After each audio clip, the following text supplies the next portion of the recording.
ना होगा, और अगर सब मिलकर कोशिश करें तो रास्ता निकल सकता है। राजू के चेहरे पर एक उम्मीद की किरण जागती है। हाँ बाबा जी, अगर सब मिलकर काम करें तो हम पानी ढूंढ सकते हैं। हमने पहले कभी यह कोशिश ही नहीं की। लेकिन इतनी कठिन जमीन में नया कुआं खोदना आसान नहीं। मुश्किल जरूर है, नामुमकिन नहीं। अगर हम मिलकर काम करें तो ये हो सकता है। राजू खड़ा हो जाता है, उसकी आंखों में एक नई रोशनी है। तो फिर हम कल से काम शुरू करेंगे। मैं गांव के सभी युवाओं को इकट्ठा करूंगा। हम मिलकर नया कुआं खोदेंगे। यह कहते हुए वह शामू के साथ गांव के दूसरे युवाओं को बुलाने के लिए निकल पड़ता है। कहीं दूर से गरज की हल्की सी आवाज आती है, जैसे आकाश ने उनकी उम्मीदों की गवाही दे दी हो।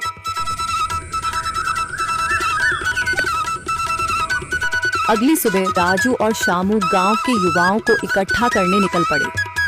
चौधरी महेश की हवेली के सामने एक भीड़ जमा है। बाबा जी, संदरी, गांव के कुछ बुजुर्ग और किसान सभी मौजूद हैं। हम हाथ पर हाथ रखकर नहीं बैठ सकते। अगर अल्लाह ने हमें हिम्मत दी है तो हमें खुद पानी के लिए मेहनत करनी होगी।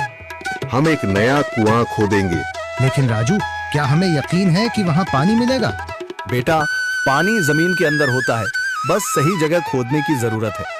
हमने अपने बुजुर्गों से सुना था कि पुरानी नहर के पास जमीन नरम थी, शायद वहीं पानी हो। बाबा जी सही कह रहे हैं। अगर तुम सब यह काम करने के लिए तैयार हो तो मैं अपने कुछ मजदूर भेज सकता हूँ। धन्यवाद चौधरी जी, लेकिन हम सब खुद भी मेहनत करेंगे। यह हमारे गांव के अस्तित्व की लड़ाई है। संदरी, जो अब तक चुप थी, आगे बढ़ती है।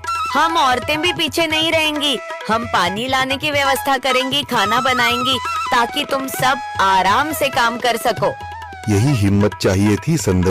पूरा गांव एक नई उम्मीद के साथ कुआं खोदने की तैयारी में जुट जाता है। दूसरी ओर कुआं खोदने का काम शुरू हो चुका है। राजू, शामू और दूसरे युवा बेलचे चलाने लगते हैं। मिट्टी बाहर निकाली जाने लगती है।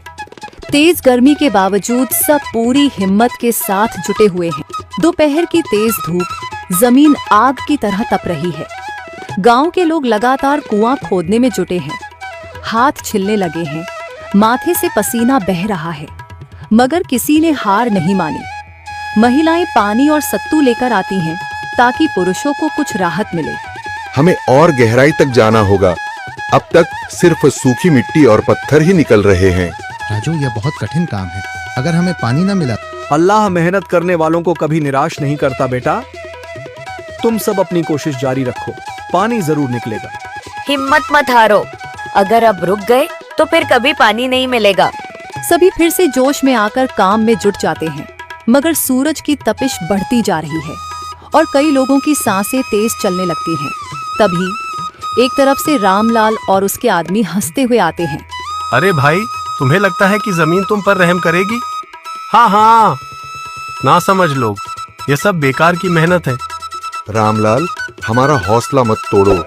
अगर तुम मदद नहीं कर सकते तो कम से कम मजाक भी मत उड़ाओ। मदद? हाँ, मैं अपने कुएं का पानी बेच सकता हूँ, मगर मुफ्त में नहीं दूंगा। राजू सब अनसुना कर फिर काम में लग जाता है। शाम होने लगती है, लेकिन अभी तक पानी का नामो निशान नहीं। कुछ लोग मायूस होकर पीछे हटने लगते हैं। राजू, शायद रामलाल सही कह रहा है। यह सब बेकार है। नहीं शामू, हमें हार नहीं माननी। अगर आज हार गए तो फिर कभी हिम्मत नहीं कर पाएंगे। तभी अचानक फावड़ा किसी कठोर चीज से टकराता है। एक अजीब सी आवाज आती है। राजू चौंक कर देखता है और जल्दी जल्दी मिट्टी हटाने लगता है।